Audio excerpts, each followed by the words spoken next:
Good morning, Ms. Howard. When, So you are wanted out from another state. Your lawyer is asking me to set you a bond. I don't know.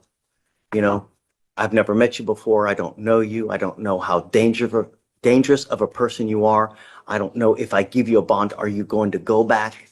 I don't know. I know that you're going to tell me it's little gumdrops and rainbows but how you are on paper tells me who you are, because everybody tells me one thing, but when they get on paper, they're a completely different person. So I got to get to know you before we set you a bond.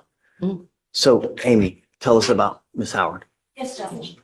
She's wanted from Navajo County, Nebraska, for burglary, felony 2A, theft unlawful taking 5,000 plus, and conspiracy to commit a class 2A. State is opposed to a bond based, one, on the charges that she's wanted for, two, on the fact that she has previously been a fugitive in your court.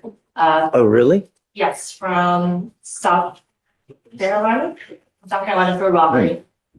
What happened with that case? Do you know? I believe they picked her up in that case. Yes, they picked her up in that case.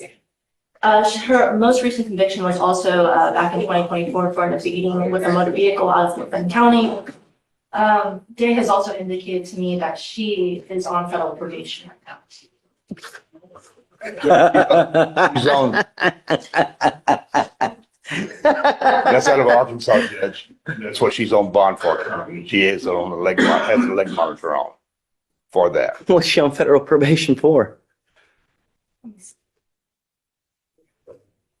What are you on probation out for? I think like a drug conspiracy charge. Where? A conspiracy? Out of where? Arkansas.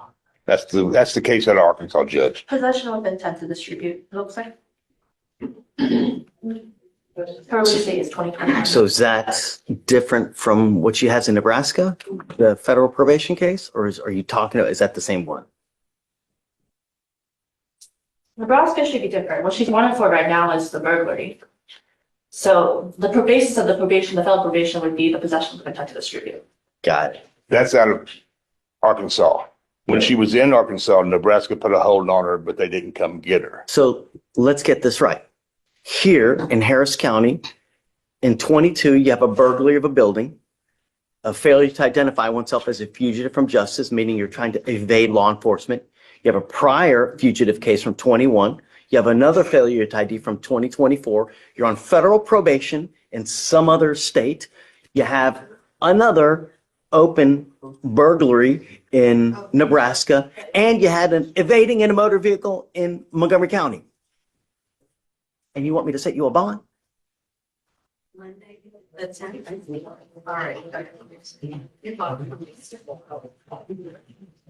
Should I?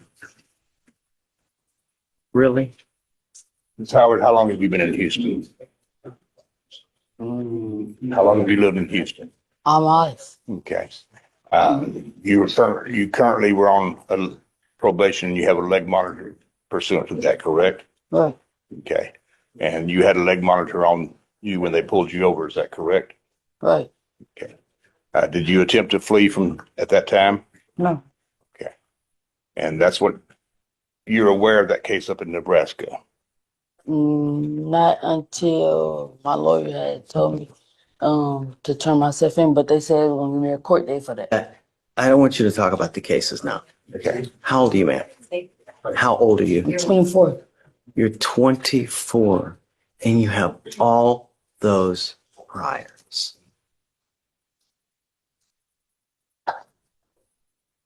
You scare me, Miss Howard. You truly do. Because if I put my name on a bond, I don't want something bad to happen. And as history dictates, and as the paper says, it's sometimes we have to protect people from themselves because they're their own worst enemy. You know, you scare me. I can't give you a bond. It's hopscotch with states with the criminality. It can't just happen. And you have a prior one from here as well. I just can't do it, man. It just, at some point, it comes time, the bill comes due. That's now. She already executed the waiver, Judge. Okay, all right. Thank you, Ms. Howard. Thank you. Thank you. Thank you. Judge, quick question on page 24, top of 24, you said to put her back on the original court date. Yeah.